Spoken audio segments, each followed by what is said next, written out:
سلاوین گرم و هیوین دمن خوش جه تماشاوان لهفگهاندنا کردان را دخوازین.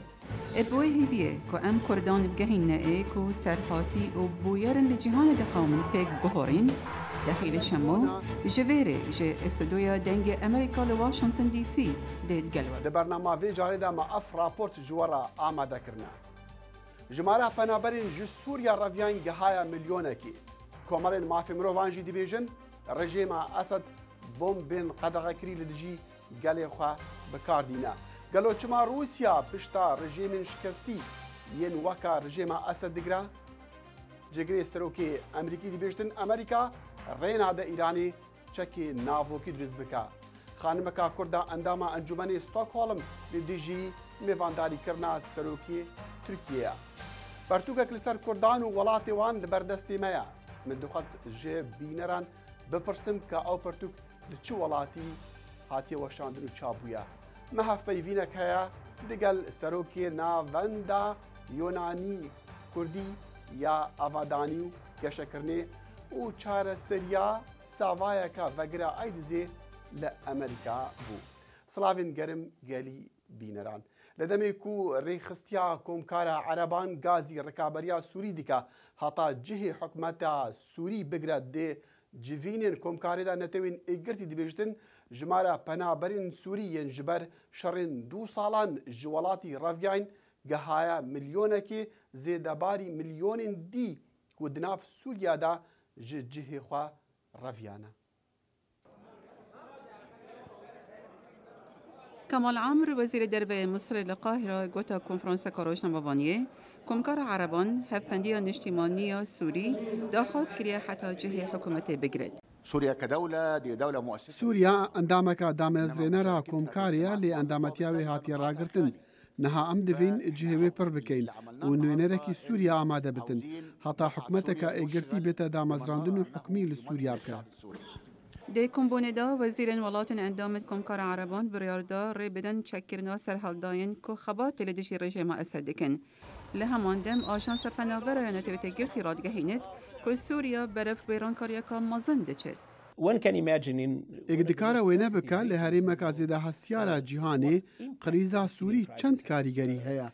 و اگر ما بفی ریل تقینا کاروشلاتا ناوین بگرین آشتی و تناهی لولات دوروبرین سوریا دابین بکین دوید چاره سریک سیاسی بید ودیتن بری روش خرابتر لی بیتن. پرانیا پنابران رویان لبنان، اردن، ترکیه، مصر و عراقی. آژانس پنابرا دبیجت ابتن او دکارن پیدوین چاره کاوان بردست بکن. فخری آدوسکی دنگ امریکا. ولا همان دام حكمتا سوري دي بيشتن وقت بومبين قدغه كري لديجي سرهلدان يان لديجي مدنيان بكارنا آنينا لكومالين مافي مروفان دي بيجن وان بلغهنا رجيمي او بومب بكار آنينا دنگي امريكا لهريمكا باكورا سوري بو وباشماين هنك جوان بومبان ديتنا ادعاين كومالين مافي مروفان قيم ديكن. ئازاز باکووری سووریا لە درنگانی مانجیەک هێزەکانی حکوومەتی سووریا چەچیی بەکارهێناوە کارناسان بە تایبەتی بە مەرگهێنەری ناوزەت دەکەن. دانیشتوان دەڵێن فڕۆکەیەک نۆ بۆمبی هێشووی بەسەر ئەم دراوسەی لە دوورەدەستی شار فرەدای خوار. مۆرەکانی رووسیا لەسەر ئەو بۆمبانە ئاماژە دەکەن ئەوان دروستکراوی 30 ساڵ لەمەوە پێشن. هەر یەکەی 30 بۆمبی بچووکی تێدا کە لە هەوادا بڵاو دەبنەوە زۆرترین زیان بگێنن. محەممەد باکری دانیشتوو وەصفی ڕووداوەکە دەکات. كنا بيركين هون نحن في بيوتنا كنا نحن كلنا قرايبين ما حسينا سمعنا صوت الطيران لە ماڵ بووین کاتێک گوێمان لە دەنگی فڕۆکەکە بوو هەندێک کەس ڕانکردە ناو چێڵگەکانەوە فڕۆکەکەش دەستی کرد بە بردومان ئێمە وەرزێرین سەرهەڵداوان و تێرۆریستان لێرە نین. دانیشتوان دەڵێن یەکێک لە بۆمبە گەورەکان تەقێوە بۆمبە بچووکەکان لە گەلێک جێگا کەوتن. شایدان دەڵێن بۆمبێک کەوتە نێو ماڵێک و زاوای باکری کچێکی ئامۆزا و 3 منداڵی بریندارکردن. لەشکری سووریا دەڵێت بۆمبی هێشوویی نینە و وەزیری دەرەوەی رووسیا کتوێتی حکوومەتی سووریا ئەو بۆمبانە بەکار ناهێنێت کە رووسیا پێدا بێت. دەنجی ئەمریکا وێنەی لە تەکانی بۆمبی بە چەندین کارناسی چەکنیشاندا کریس هامر لە ئانستیتوی لێکۆڵینەوەی شەڕ دەڵێت ئەوان چەکی هێشووی نین. پێ دەچێت خونپارەی 80 ملیمی بێ یان 120 ئەشکرایە کە بۆمبی هێشووی نییە. بەڵام چەندین توێژێنەری دیکە کە دەنجی ئەمریکا پەیوەندی پێوەگرتن بە توندی لەگەڵم بۆ چوونە نین. کارناسێک لە گروپی ئاسایشی جیهانی جۆزف تریفیک دەڵێت وێنەکان شێوەیەک لە بن بۆ هێرشووی نیشان دەدەن کە بۆ لە ناوبردننی ئۆتۆمبیلەکانی وەک تانک دروستکراون نە خەڵک. ئەماژەیە بەوەی حکوومەت هەوڵی ترسانی دانیشتوان دەدا یانیش ترسی لە خەڵکە کە پشتیوانی هێزەکانی دژە حکوومەت بکەن بۆیە هەموو شتێک لە هێرشکردنە سەریان بەکاردێنێ. گروپەکانی مافەکانی مرۆڤ دەڵێن لەشکری سووریا لەوە تا مانگی ئۆکتۆبرەوە لە ناوچەکانی ژێرکۆنتڕۆڵی سەرهەڵداوان بەردەوام لە بۆمبەکانی هێشووی بۆ سەرمەدەنیەکان کەڵکی وەرگرتووە. دانی لاڕۆڤیەوە فیلمی بە بەڵگە لەسەر هێرشەکانی بۆمبی هێشووی بۆ ڕێکخراوی لێخۆشبوونی گشتی ساز دەکات کە دەیان هەزار مەدەنیان یان کوشتۆ یان بریندار کردو بەکردەوە گوندەکان و شارەکانیان لە ناوچەکانی ژێرکۆنتڕۆڵی سەرهەڵداوان چۆل کردوون. بەڵێ بەڕوونی بەکارهێنانی هەڕەمەکی چەکان بۆ سەر ئامانجەکانی نالەشکری و بێگومان بەڕادەیەک کە لە سووریا دیومانە گومانی تێدانە کە تاوانەکانی شەڕ ڕووی داوە. کاربەدەستانی UN بە جدی داوا لە دادگای نێونەتەوەی تاوانەکان دەکەن بۆ ئەگەری تاوانەکانی شەڕ و تاوانەکانی لە دژی مرۆڤایەتی لەسەر کاربەدەستانی سووریا لێکۆڵینەوە بکەن. ئازاز بەردەوام لەلایەن هێزەکانی سووریا و بۆمباران کراوە لەوە تا سەرهەڵداوان 8 مانگ لەمەوبەرەوە کۆنتترۆڵیان کردووە. سەردەمێک 55,000 دانیشتوی لێبوو 90% دانیشتوانی پەڕیوە بوون. سەلاحی پیرۆتی دەنجی ئەمریکا. گەلۆچما رووسیا پشتا ڕژیمین شکستیان ڕژێمین دەم بسەردا چۆیدا دەگرتن. لێبینەرە هێژا بەری ئەم بەرسڤا vê پرسیارێ بدن من دووخواست بێژموە بەری چەند ڕۆژان بینەرێکی کتێبەک لەسەر ئەنتەرنێتێ گەهاندە من ئەو bi zimanê ئینگلیزیە bi navê Kurd û welatê wan dîroka gelê Kurd ji kevin hataneha. Ew li sala 1955 hatiye weşandin. Lê min dixwast ji we bipirsim ka ew kitêb li çi welatî li kû derê hatiye çapkirin û weşandin. Li Brîtanya, Amerîka, Pakistan yan li Misrî. Eger te bersiva rast nezanî digel me bimîne heta dimahiya bernamê. Lê carî em vegerin pisyara xwe ya yekê. Li zankoya George Mason li Virginia em digel Profesor Eric Schreif rûniştin. Me pisyar jê kir ka eger rejîma Esed dê bi piştevaniya Rûsya rizgar be yan ne û kadê Rûsya bikaribe çi ji Kurdan re bike. Lê pirsyara me ya sereke ji Dr. Eric ew bû çima Rûsya pişta rejîmên şikestiyan rejîmên dem bi serda çoyî de digire. Historical roots remember the ڕەهێنوەیەن دیرۆکی هەنە ببیرە خۆبینە پارتیا بەحس و پارتیان سۆسیالیست لێ جیهان عەرەبان پشتەوانیا بەهێزیا سۆڤیەتی هەبوون بۆ نمونە بەرێ خۆ بدە سووریێ هەر دیگەل دەستپێکا شۆڕشە سوولەی ساڵ 1960 سۆڤیەت لەور بوو بێ هەمان شێوەیە لە مەسر لیبیا و عێراقێژی سۆڤیەت دخواستن دەستێ خۆ بگهینن ژێدرن بهێزێ ئیجا بەرێ خۆ بدە vê هەلوەستا مۆسکۆ ڕەهین دیرۆکی هەنە جبیلی وێژی ڕوخاندنا ڤان ڕێژیمان دێ دە قازانجا تورکیە و عەرەبان دەبێ و رووسیا دێ بەرژەوەندیا مەزن ji dest bide. دکتر ئەرک بە ئەسڵ رووسیا و نها ئەو پرۆفسۆر و لێڤەکۆلە لە زانکۆیا جۆرج مەیسن یا ئەمریکی و هەروەسا لێڤەکۆلە لە بنیادی ئەوروپی ڕووسان و دانەرێ پتر ji 15 کتێبایە تایبەتمەندێ پەیوەندیên derve و سیاسەتên êketiya Sovyetê و رووسیایە من jê re got ku ez wesa tê digehim her rejêmeka ئەمریکی و ئەوروپی li dij bin رووسیا پشتا wê digire. In certain areas Russians react they don't lead they react. رووسیا کریارên دژ dike yan dijî kiryaran e ew rêberatiye nake berî her tiştî êdî ewneyekî tiya Sovyêtê ye wê şiyan nîne di yek demê de serederiyê dê gel gelek pirsan bike ew dixwaze bi jîrane pirsên li cîhanê birêve bibe li ser binemayê rêz lê bêgirtin ne li ser binemayên mafên mirovan yan şiyana leşkerî. Baş e bi piştevaniya Rûsya û Îranê rejîma Esed wê rizgar bibe? Tough to judge but bi zehmete biryarê li ser bidî lê Rûsya alîkariya sereke dike û yek ji rastiyan e ku karîgerî li ser erdê heye niha ew dixwaze firokeyên xwe bifroşe van firokan şiyanek mezin heye bêyî wan rejîma Sûrî lawaz e Rûsya hinartina çekî ji Sûrî re ranagire ew bazirganiyê dike lê dikare ragire her deqîqeya bivê ew nake çunku divê piştrast be hikûmeta cihê Esed bigire dosta Moskô be. Li demê ez digel Profesor Eric de axiftim serokê Herêma Kurdistana Iraqê Mesûd Barzanî li seredanekî bû ji bo Moskô ew li catewerê dawiyê هەفپەیوینا من دیگەل دکتۆر ئێرک لەسەر پەیوەندیên رووسیا و کوردستانی بوو. مخابن رووسیا تشتێک مەزن نینە پێشکەشی کوردان بکە. وێ ژێدەرێن خوርስتی هەنە، کوردستانێژی هەنە، وێ چەک هەیە کوردان پێدوی پێ نینە و ئەمریکا ژوان ڕە ئامادەیە. دەما سۆڤیاتێ پشتا کوردان گرتی ji بۆ لاوازکردنا ناتۆ لە ترکی بوو. نۆها رووسیا دێکارە ئالیکاریا gelê کورد بکە پاشە ڕۆژێکە باشتر هەبە و ناوبەرێ تورکیە و ئەرەبێن پڕانیا عێراقێ بە. ئەگەر تە بڤێ پەیوەندیەک ساغلەم ئاوا بکی دەوێت و بەرژەوەندیên هەفپشک پەیدا بکی. ڕەنگە ئەو بەرژەوەندی دووارێ چاندنێ دەبن یان دووارێ سازکاریێدە لێ هێشتا وان باش باوەری بێ هەڤ نینە. جێگەرێ سەرۆکی ئەمریکی جۆ بایدن دەبێژتن ئەمریکا تنازان ناکاتن لە دەمێک و دەبێژتن ئەو ڕێنادە ئیرانێ چەکێ ناڤۆکی بدەست ببینە. بایدن ji bo konferansê komîteya pirsên Amerîka İsraîlê diaxift lêre li Washington ew rêxistiyeka lobiyaya ser bi İsraîlê ve ye. تر لە 12,000 بزافکاری لایەنگری ئیسرائیلی ئەیشونەتە واشنتنی پایتەخت بۆ ئامادەبوونی کۆنگرەی ساڵانەی کۆمیتەی پەیوەندیە گشتیەکانی نێوان ئەمریکا و ئیسرائیل ناسراو بە ئەیپاک. نیگەرانیەکان سەبارەت بە بەرنامەی ناوەکی ئێران بریتیە لە سەر تۆپی کارنامەکان.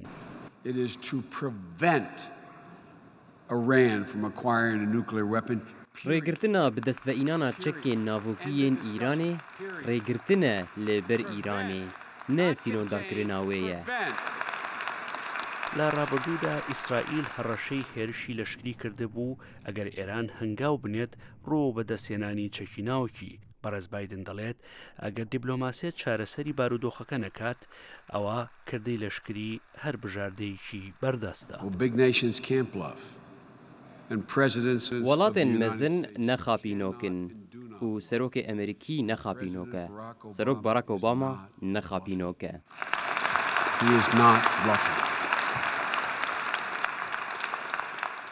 هەرچەندە وڵاتانی ڕۆژئاوا خەریکی دانوستاندنن لەگەڵ ئێراندا بەڵام ڕابەرانی ئیسرائیل هۆشداری دەدەن کە تاران دەرفەتی و توێژکردن بەکاردەهێنێت بۆ درێژەدان بە دامەزراندنی بەرنامە ناوچەکەی.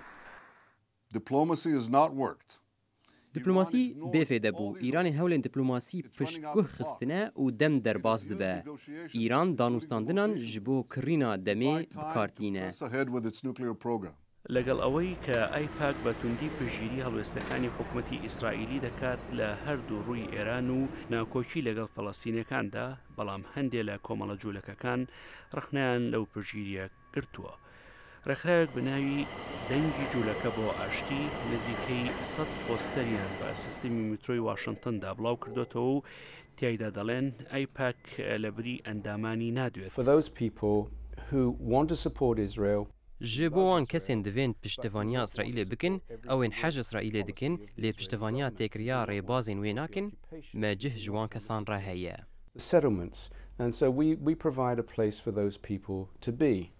بڕیارە ڕۆژی سێشەمە کە دوا ڕۆژی کۆنگرەی کۆمیتەی کاروباری گشتی ئەمریکا و ئیسرائیلە بە هەزاران شاند ڕووبکەنە بارگەی کۆنگرس بۆ بەدەستهێنانی پشتیوانەکانی ئەندامانی کۆنگریسی وڵاتی گرتوەکانی ئەمریکا. شوان سعید رادیو کوردی دەنگی ئەمریکا. بەلێبینەران ئەندامەکە ئەنجومەنی پارێزگەها ستۆکهۆلمێ خانم تارە توانە نامەیەک ئاراستەی ئەندامین ئەنجومەن کردی و هەروەسا ئەندامین پەرلەمان هەتا ئامادەی ئێواریەکە شیف خواردنێ نەبن و ji بۆ ڕێزگرتنیە لە سەرۆکی تورکیا عەبدەڵا گول نەها تارەخان bi Skype دەگەڵمەیە. تارەخان بۆ ئەم هەڵوێستە.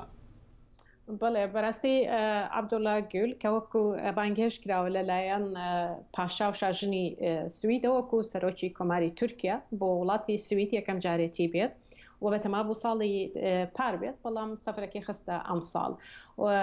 من وەکو ئەندامێکی ئەنجومەنی پارێزگا وەکو کەسێکی سۆسیال دیموکرات وەکو کەسێکی مدان باوەڕم بەوە نییە کە لەگەڵ عەبدوڵا گول دابنیشم نانی نیوەڕۆ بخۆم. ئەویش لەبەر سێ هۆکارە و پرۆتێستەی کە من کردومە بە هیوای ئەوەم کە بتوانم زیاتر دەوروبەرەکەم ئاگادار بکەمەوە لەو کێشانی کە لە سیاسەتی حکوومەتی تورکیا بەکاری هێنێت.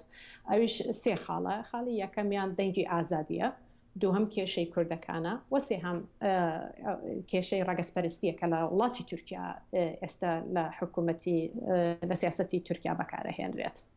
لەبەرەوە من وەکو کوتم ناتوانم لەگەڵ کەسێکی سەرۆکی کۆماری وڵاتێکرا بنیشم کە ڕۆژانە بە سەدەها ڕۆژنامە نووس خانە زیندانەکانەوە بە بێدادگا بە هەزارەها کورد بەس لەبەر ئەوەی کە دەنگی ئازادیان هەیە حەقی خۆیانەکە وەکو کوردێک بنووسن قسە بکەن هیچ مافێکیان نییە بە شێوەیەکی.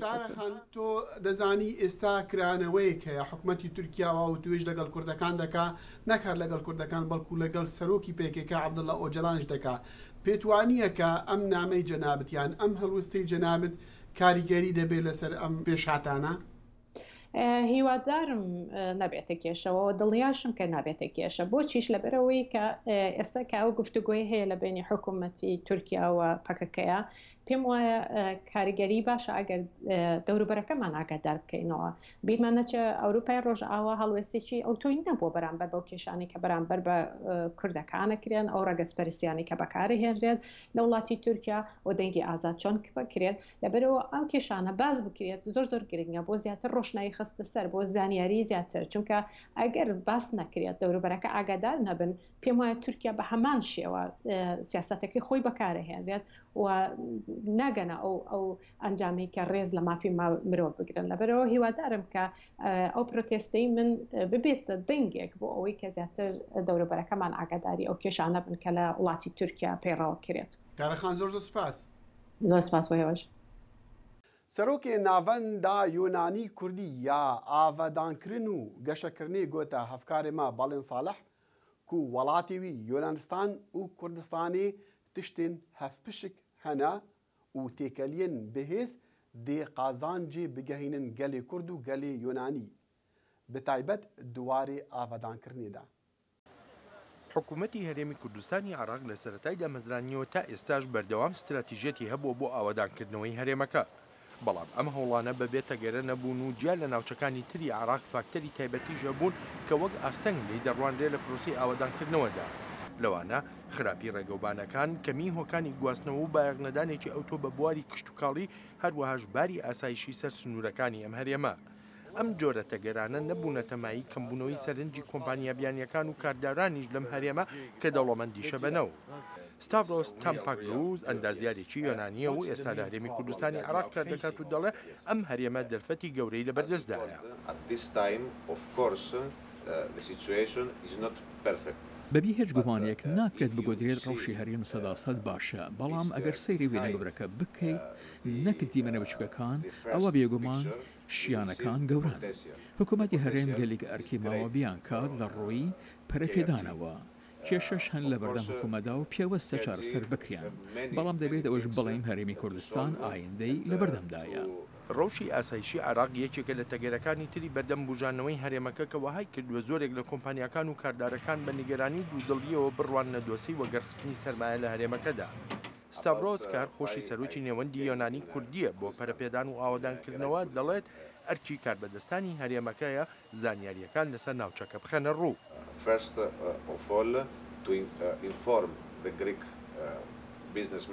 یەکەم زانیاریدانە بە کاردارانی یونان و کۆمەڵگای یونانیش سەبارەت بەو دەرفەتانەی لە هەرمی کوردستان هەن. دووەمیش سەرنج ڕاکێشانیانە بۆ ئەو دەرفەتانە بەڵام ئەمەش ئاسان نییە. ڕۆژانە راپۆرتە هەواڵەکان باس لە ڕووداوەکانی عێراق دەکەن. هەوڵ دەدەین تیان بگەینین کە ئێمە باس لە هەرێم دەکەین کە بۆ خۆم تێدا دەژین. پارێزراوە ئاسایش تێدا سەقامگیرە و خەڵک و دەسەڵاتدارانیش داخوازن کۆمپانیا یونانی و ئۆروپایەکانیش بێنە هەریم و بەشداریکردن لە پەرەپێدان و گەشەکردنی هەرێمەکەدا. ستاڤرۆس دەڵێت بۆ ئایندەش هیچ بەدووری نازانێ ئەم جۆرە پەیوەندیە کارداریە گۆڕانی بەسەردابێت و ببێتە پەیوەندیشی سیاسیانەی نێوان یۆنان و هەرێم. ئاماژەش بەوە دەکا پەرەپێدانی کارداریەکان گەلێک گرنگن بۆ پەرەپێدانی پەیوەندی سیاسی وە دەشڵێت لەو بڕوایەدا نییە قەیرانی ئابووری یۆنان کاریگەری هەبێ بەسەر ئەو پەیوەندیانەوە.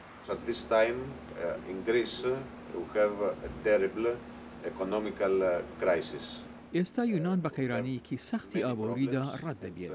کێشەی ئابووری زۆرن و هەوڵێکی زۆر دەدرێت بۆ چارەسەرکردنیان هەر بوویە کارێکی ئاسان نییە کۆمپانیەکانی یونان داراییەکی گەورە وەک وەگەڕخستنی سەرمایە لە هەرێمی کوردستانیا لە شوێنی تر بەکاربهێنن بەڵام دەتوانرێت شارەزایان و پسپۆران کار لە هەرێمدا بکەن و ئەو ئەزمونە وەک کۆمەڵگایەکی ئەوروپایی هەیەە لەوەی بەکار بهێنن و بەشدار بن لە پرۆسەکانی بەروپێشەوەچوون و دەشزانم ئارەزوو بووە و هەنگاوە هەیە. جا ئازیزانم وە نەبێت ئاوەدانکردنەوەی هەرێمی کوردستانی عێراق و بوژانەوەی ئابوووریەکەی تەنها بکەوێتە سەر هەبوونی کۆمپانیا بیانیەکان و یاخو کاردارانی جیهانی بەڵکو یەکێ لە ئەرکەسەرێکیەکانی کە ڕوبەڕووی کاربەدەستان دەبێتەوە ڕەخساندنی زەمینەیەکە بۆ ژێرخانێکی تۆکمە کە بتوانرێت بۆ ئێستا و بۆ ئایندەش پشتی پێ ببەسترێت. بەڵێن ساڵح بەشی کوردی دەنگی ئەمریکا دەخیل. سپاس بەڵێن و دەست خۆش بینەرین هێژا پزیشکین ئەمریکی زارۆکەک ساوا ژ میسیسیپی ji nexweşiya Aydizê çareser kir. Eger çî çareserî xetera li ser jiyana zarokan ewên berî bibin vayrosa HIV ji dayikên xwe werdigirin, lê hîviyek mezin jî di rêka çareserkirina Aydizê de heye. Çareserkirina wê zaroka 2 salî di jiyê 2 rojiyê de dest pê kir. لێکۆڵەرێکی باڵای بواری ئەیدز لە ئەمریکا دەڵێت چارەسەری منداڵێک کە بە ڤایرۆسی کوشندەی ئەیدز لەدایک بوو دەشێ ببێتە هۆی هیوایەک بۆ چارەسەرکردنی منداڵان لە وڵاتانی بەرەڕووسکان چوشدا بەڵام تەنها لە کاتێکدا کە لێکۆڵینەوەی زیاتر لەو بارەیەوە بکرێت. بەڵام ئەم چارەسەریە زۆر بەرچاوە بۆ ئەو منداڵانەی کە دایکیان چارەسەری ڤایرۆسی HIV وەرنەگرتووە. بە تایبەتی بۆ منداڵێکی کە لە ژینگەیەکدا لەدایک بێت بۆ نمونە وەکو جیهانی بەرەوڕسکان چوو کە دایکەکە زۆر جار دەرمانی HIV بۆ خۆی پێنەدراوە. ئەمەش منداڵەکە دەکاتە مەترسیەکی مەزنترەوە. دکتۆر فاوچی سەرکەوتنی چارەسەری کچەکەی میسیسیپی بە بەڵگەی بیرۆکەیەکی گشتی لە قەڵەمدا کە چارەسەری زۆر سەرەتایی کاریگەری دەبێت بەڵام مەرج نییە چارەسەرێکە بە شێوەیەکی فراوانتریش سەرکەوتوو بێت تا تاقیکردنەوەی پزیشکی زیاتر نەکرێت. هێرۆ زەنگەنە دەنگی ئەمریکا. تەماشەوانی هێژا ڕوودانên heftiya borî gelek bûn lê mirina serokê Venezuela Hugo Chavez bi tir deng hebû. Ew yekem car li sala 1998 bûye serokê Venezuela. Chavez yê 58 salî 2 sal bû ji derdê şêrpenceyê dinalî. Ew êk bû ji rêberên cîhanî ku li dijî siyasetên Amerîka bû. Li gora destûrê welatê wan jî divê di sih rojên dehatî de hilbijartinên serokatiyê bênekirin. Temaşevanên hêja li destpêka bernamê me pisyarek arasteyî wekiribû. Sebaret welatê kitêba bi navê Kurd welatê wan dîroka gelê Kurd û ji kevin heta niha de lê hatî weşandin çi welat bû. Me 4 bijare jî dan. Brîtanya, Amerîka, Pakistan yan li Misrê. Bersiva rast jî Pakistan ev kitêb ji nivîsîna Kaptin Şêx Wehîd li sala 1955 hatiye weşandin ew ji 187 rûpelan pêk hatiye li binyadê pertûkxane û muzexane Kurdî ye li bajarê Stockholm li Swêdê. Bînerê li hevgihandina Kurdan Kak Goran Candan ji navenda Sara ya Banka Kitêbên Kurdî ev zanyarî gihandine me. Spasiyek taybet jî ji bo wî temaşevanê hêja re. Gelî bînerên hêja em berî xatirê ji we bixwazin min dixwast we agadar bikim ku li heftiya bêtin xwenkarekî Kurd Yerîvan Saîd li zankoya Tavs li bajarê Boston dê ji me re behsê siyaseta neftê ya hikûmeta Herêma Kurdistanê bike. Heta wî demî û hemû deman stafê li hevgihandina Kurdan Kurd Connection hêviya saxî û silametiyê ji we re dike. Hûn dikarin vê bernamê li ser malperên dengê Amerîka yan dengî Amerîka temaşe bikin. Bimînin di xweşiyan de.